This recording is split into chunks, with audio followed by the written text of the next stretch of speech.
Hello students, today I have come up with the next part of the chapter sulfuric acid. So today we will start with the acidic properties of sulfuric acid.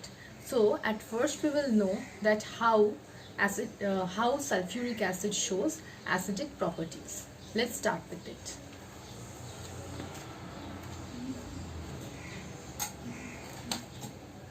Okay, so we all know that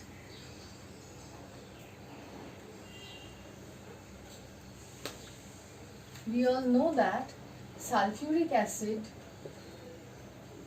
is a dibasic acid. How it is called a dibasic acid? Because sulfuric acid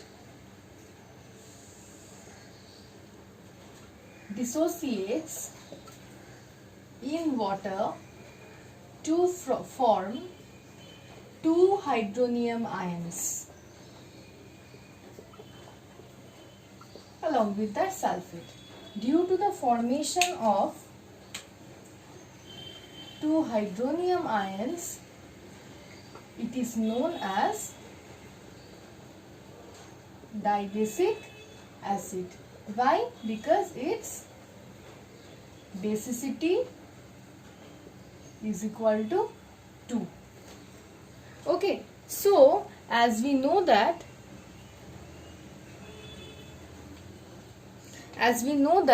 dibasic acids generally form two types of salts.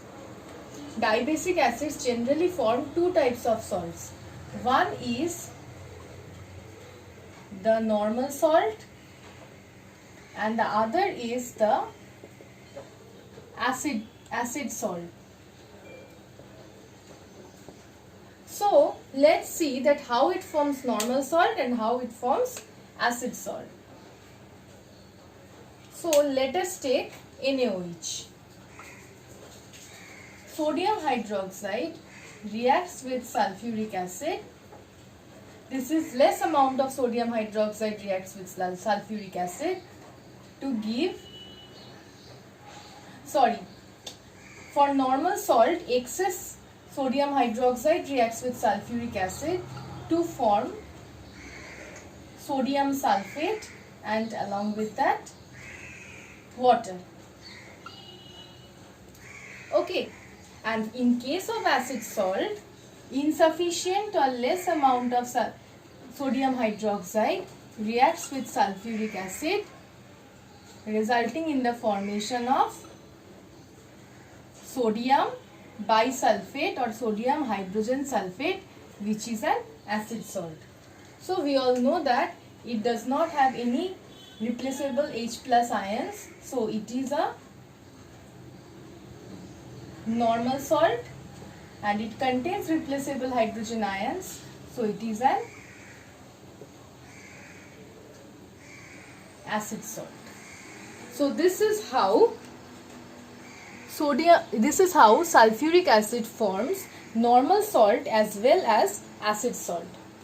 Okay, so now let's see that how sulfuric acid shows its acidic properties in solution. First I'll come to sulfuric acid in aqueous solution means dilute sulfuric acid. So let's come to the reactions of various metals and metallic compounds with dilute sulfuric acid. First is what happens when dilute sulfuric acid reacts with active metals like iron and zinc. Zinc reacts with, always remember you need to write the word dilute here, reacts with dilute sulfuric acid to form zinc sulfate and along with that hydrogen gas. In the same way, iron will react with dilute sulfuric acid to form ferrous sulfate and along with that hydrogen. This is how active metals react with dilute sulfuric acid.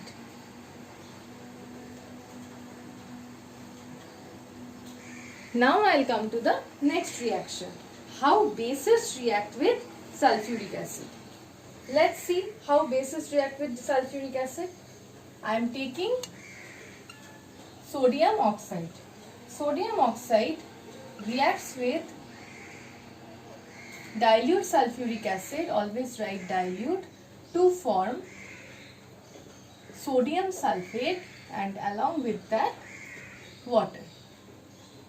Now magnesium oxide. Magnesium oxide will react with dilute sulfuric acid to form magnesium sulfate along with that water. Now let's take another base, zinc oxide. Zinc oxide will react with dilute sulfuric acid to give you again zinc sulfate and along with that water. Copper oxide, cupric oxide actually, it will react with dilute sulfuric acid to form copper sulfate and water. So this is how bases react with sulfuric acid or dilute sulfuric acid to give you the respective salts and water. If I take, these were the bases, means bases comprises of oxides as well as hydroxides. So these were the reaction of oxides. Now if I take metallic hydroxides, let us see two reactions. NaOH reacts with dilute sulfuric acid to form sodium sulfate along with that water. Let's see zinc hydroxide. Zinc hydroxide reacts with dilute sulfuric acid to form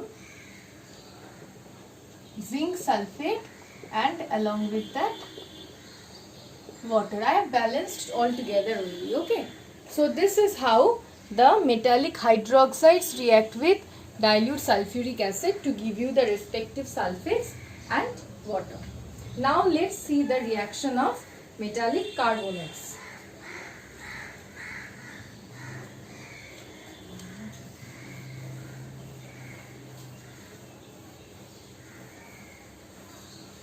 Now let's see the reaction of metallic carbonates.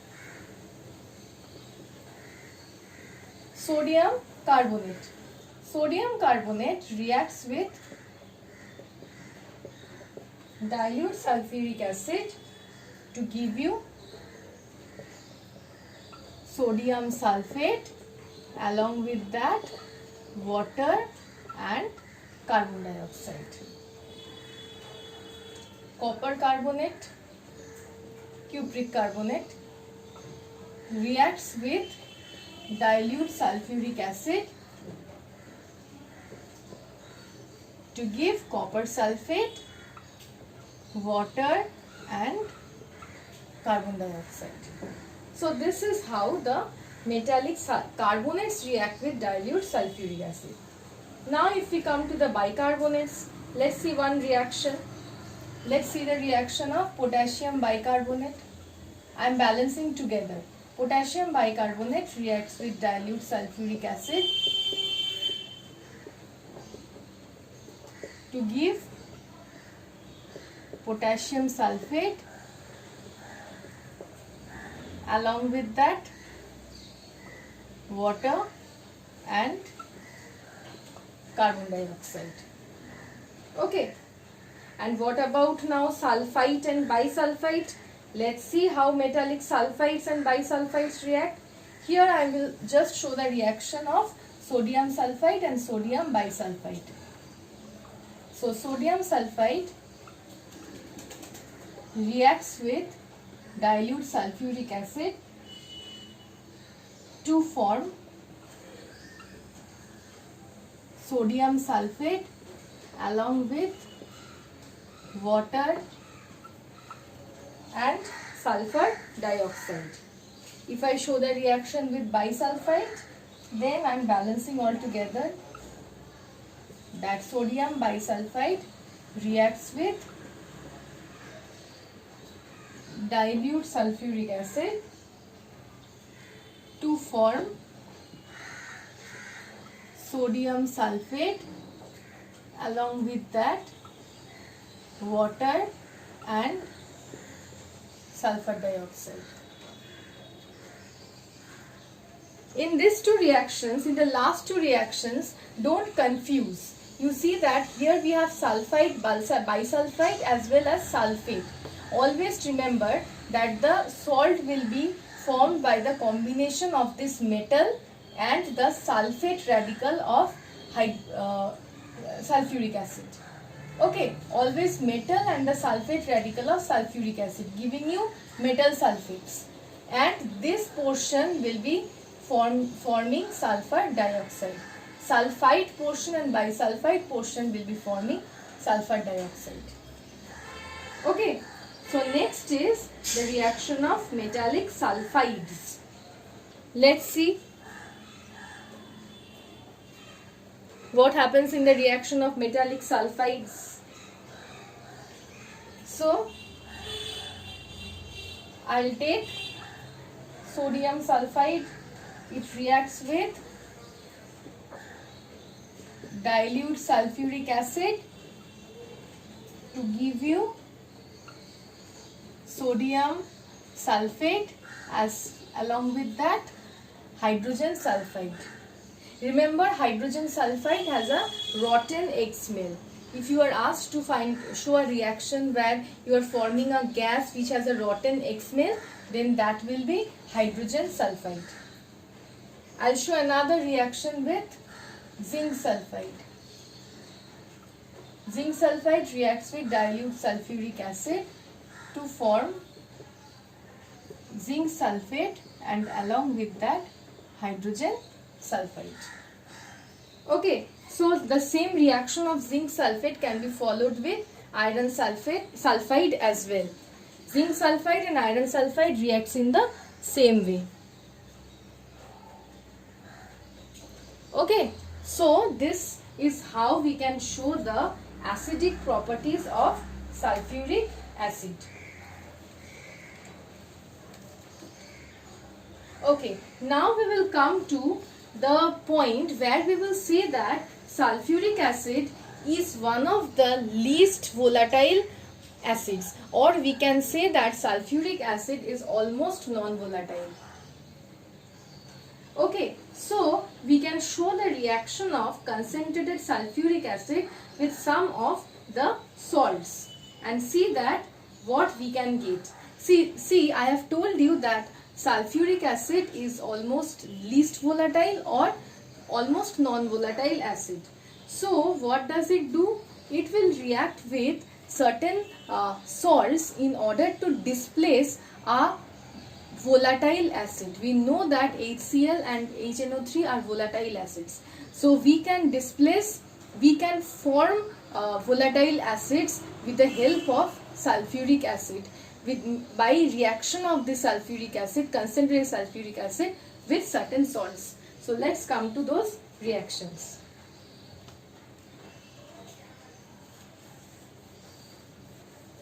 Remember, in these reactions where we have to show the acidic properties of sulfuric acid, these reactions takes place with dilute sulfuric acid.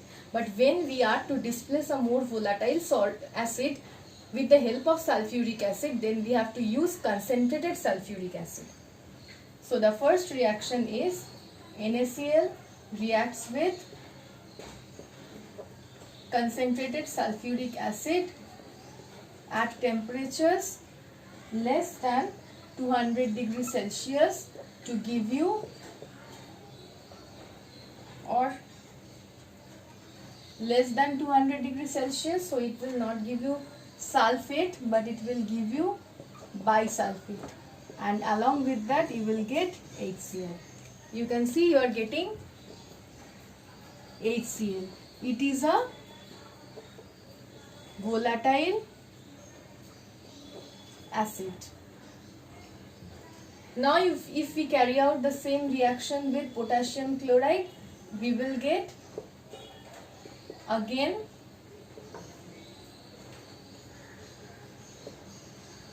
less than 200 degrees Celsius, so potassium bisulfate along with that HCl. So again we will get the volatile acid HCl. Now if we carry out the reactions with sodium nitrate H2SO4, concentrated, temperatures less than 200 degrees Celsius, then also we will get sodium bisulfate along with that nitric acid. We all know that nitric acid is a more volatile acid as compared to sulfuric acid, and such volatile that it will be obtained as vapor.